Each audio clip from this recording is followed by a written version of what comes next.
Warning. I believe, given the violent move in the 10-year note this morning, that the Federal Reserves, whose meeting starts today and we will hear from tomorrow, I'm actually going to say the quiet part out loud. I think the Fed is going to be forced to cut 50 basis points tomorrow. I have not shared this with anyone. We're going to talk with the boys from Convoy Home Loans, Dustin, Jonathan. Dustin, we'll go to you first. What do you think? Do you think there's any chance that the Fed's hand has been forced and they've got to lower rates to neutral because this is getting out of hand? Yeah,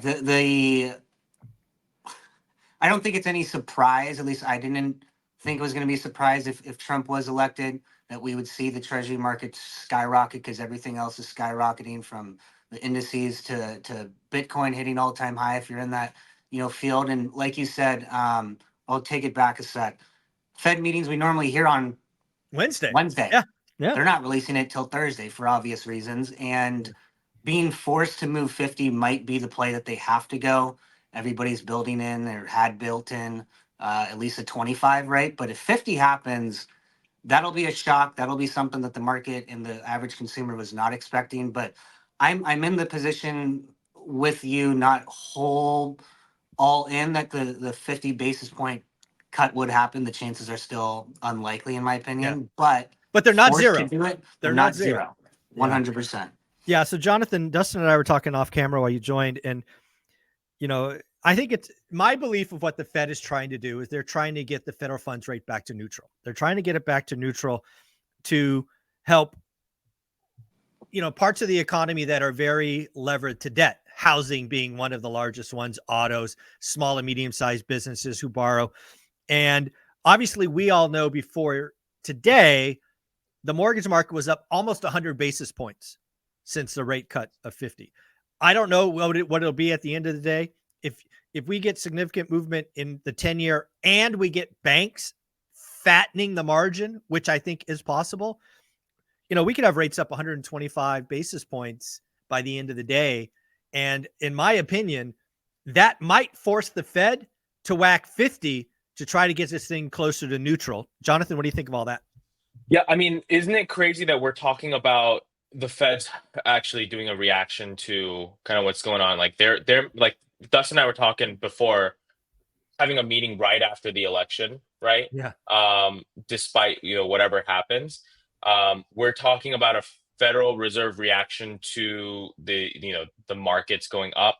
I might agree with you. I mean, I kind of cheated. I heard your video this morning a little bit, so I heard you kind of talking about your kind of shocking surprise that might hit, and I was kind of mulling it over prior to us recording, and I was like, you know what? I mean, there's a good chance they might have to, right? It's like a force of the hand type thing, because he can't go lightly right now, because everyone is, the market's already priced in 25. It's already been in there for a while now, right? So in order to really make sure the economy just doesn't do, or especially on the rate side, doesn't do just like a standstill again, he's going to have to make an aggressive move to give more hope, I think, to kind of level everything out a little bit. Yeah, because I mean, let's be clear. If we get higher 10-year notes, because again, more spending is expected, tax cuts expected, higher deficit expected, we could get the double whammy of the rate spread expanding. If you guys don't remember, last year I think the high was 311 points. I think we're at 265. You had a higher 10-year and a fatter spread. We're back at 8% mortgage rates, guys. That's no bueno. Yeah. And I mean, keep in mind, I mean, a lot of people were kind of obviously thinking that policies would, one side or the other, the policies would affect the rate market lower, right? In terms of, I heard a lot of clients saying, hey, I think if so-and-so becomes president, rates will be lower, right? Where it actually comes into play is the actual fiscal policies of where they stand, right? And a lot of what the market is reacting to is, to make it clear, like Trump's more seemingly inflationary kind of policies that are coming in. So that's what's driving the market up, for especially the viewers that are going to give us a call later and say, hey, our rates down, right? Rates are up. No. Because of the outlook of everything. Yeah. So that's kind of what to look out for. Well, again, yeah. I mean, if you just sit back naturally and think, the 10 years up, tax cuts, which means less revenue to the government, That means more deficit spending. We've, I don't know what we're adding now, $2 trillion a year in deficit spending, whatever the horrific number is. Of course, cost of capital is going to go up. I mean, it's like, come on, guys. So it's going to be, and again, I really think the Fed might be backed into a corner and have to go 50 tomorrow. But let's go to the other side of this. Dustin, let's talk about the chances of 8% mortgage rates again. It seems like just a month ago, maybe 6 weeks ago, we were like, whew, done with that scene, right? We're in the sixes, maybe heading to the fives. We're back to it. Investor loans might be in the eights today. Yeah, no, and it's funny. What was it, a month and a half where we were predicting if we were going to touch 5 by the end of 2024, a 5 handle in front of rates. And the average 30-year fix today, conforming primary residence, right? We're at 6.97. We'll call it 7%. That's an easy roundup, right? Sure. Seeing 8 is very, very easy, right? Oh. Because a lot of people that were on the Trump side, not in terms of voting for Trump, but belief that if Trump was elected, that rates would be lower, is because Trump had, I think it was in, I don't know, New Jersey or New York, when he had mentioned, we'll get mortgage rates back to 3%, right? The feds need to listen to me.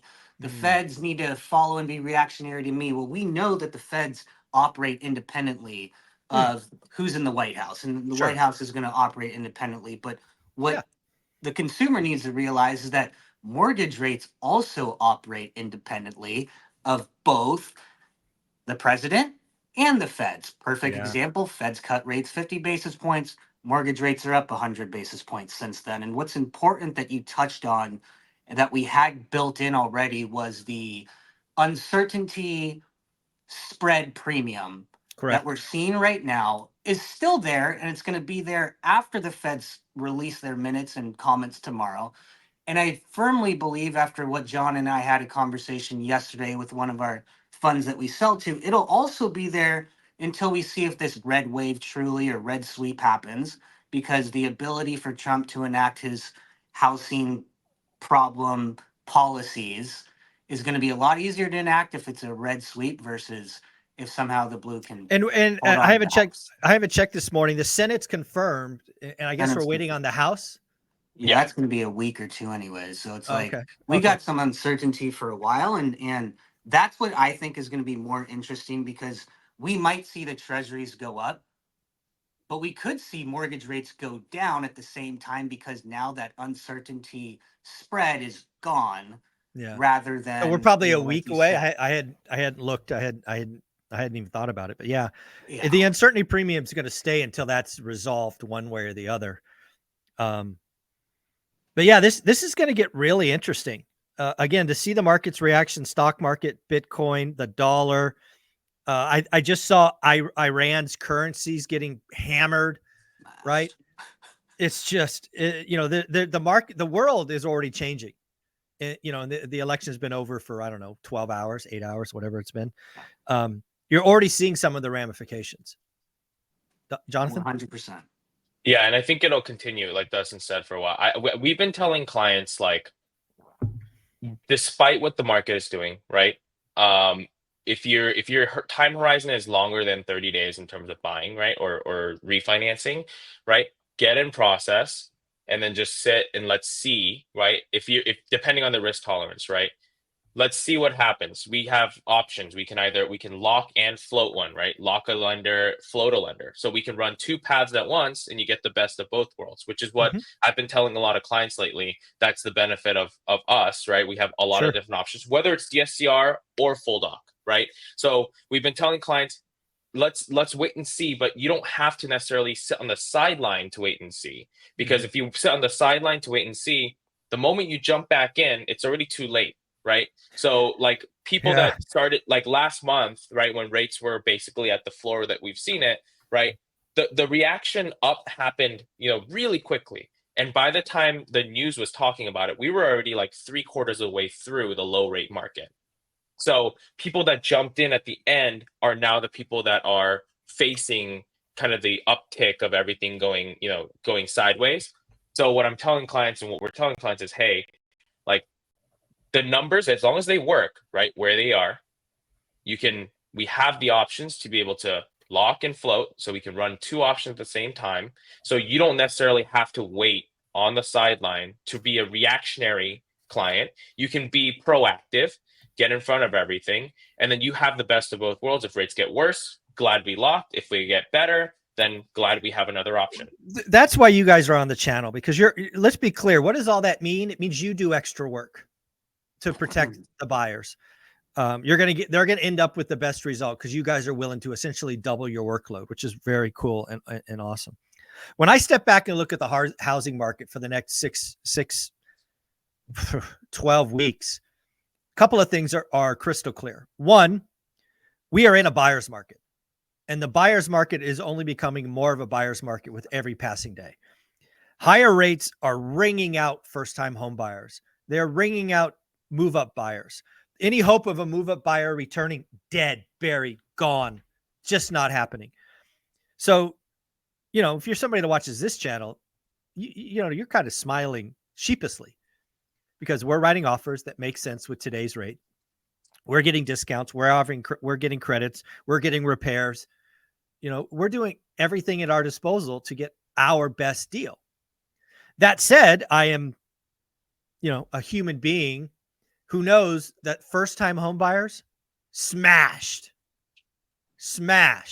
Home sellers smashed, right? Investors, we don't care what the cost of capital is. We only write deals that make sense, but there's a lot of people that will be in bad ways at 8% mortgage rates. It's just the reality of where we are. Yeah, no, I do feel terrible for those that have been on the sidelines thinking about buying their first home. And I feel terrible about those that were considering doing the move up buying, like you just said. And it's been a fun and unfortunate ride, whichever way you want to spin it, depending what side of the line you're on. Yeah. But the silver lining for this channel specifically, and for investors, is that, look, you and your counterparts need to do the work, or your counterparts are already doing the work, and they're finding the deals, right? Like you said, this is a buyer's market, and for investors, you should be licking your chops, right? Because this is going to just allow you to make so much more aggressive offers, be able to get in terms of negotiations with whether it be credits, or improve, etc. But this shouldn't be, if you're an investor, something that scares you. In a crazy way, this is a huge win. If you're an investor, this is what you wanted. Right. That's the big silver lining here. I couldn't agree anymore. I mean, there's I don't know what the percentage is. I think NAR said that investors are like 18% of the market based on last month's survey. Maybe it's 19, so let's call it 20% between friends. 20% of the market's, I don't know, somewhere between happy and excited. And, there is about 25 or 30% of the market that's also cash. They don't really care about rates, but that still leaves half the market not in a good way. And I would not want to be a seller in this market unless I had the dialed in entry level home. I wouldn't want to be a seller. Why? Because new homes are not playing at 8% mortgage rates. I bought a big ass home from a home builder because he gave me a 4.9% 30-year fixed rate mortgage, when if I bought an existing home, it would have been 8%. That's not a fair game. I wouldn't want to be 6 months ago, right, Mike? Like that was about a year, right? It was about a year ago. Time flies, but yeah, that perfect example is just it's pretty wild. Crazy. Guys, let's wrap this up. What should people be doing? Jonathan, we'll go to you first.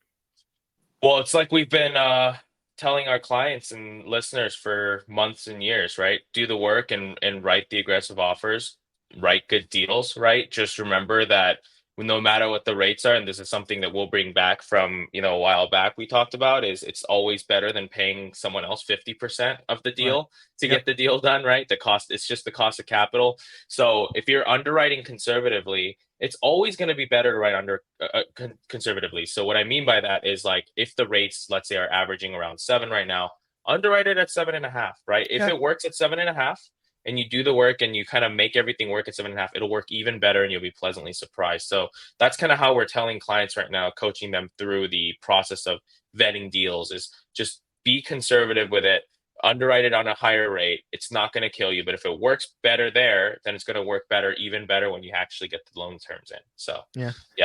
Love that summary. Dustin, let's give you a chance at some closing thoughts. What do you think?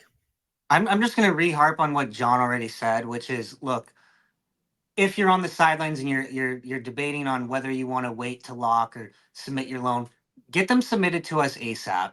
We'll run 2 parallel tracks. There's no upfront cost. There's no application fee. There's none of that with us. We'll do all the work. We'll have one rate that can float with the market, and we'll have one that's locked in for you right now. That way, if something does happen, you're not going to miss it. And that's the beauty of working with us. Well, that's why they're on this channel every week, folks. Go to convoyhomeloans.com, click ORAT. There's a little drop down, Jonathan tells me. You know what? I actually should go there someday and see what the hell this drop down is. That's on me. Shame on me. But anyways, go to convoyhomeloans.com, click ORAT, because if you do that, and only if you do that, your application will go to one of these 2 fine gentlemen. Otherwise, you will end up in a queue with the peons, and you don't want to be there. Guys, you're amazing. Take care. Thank you.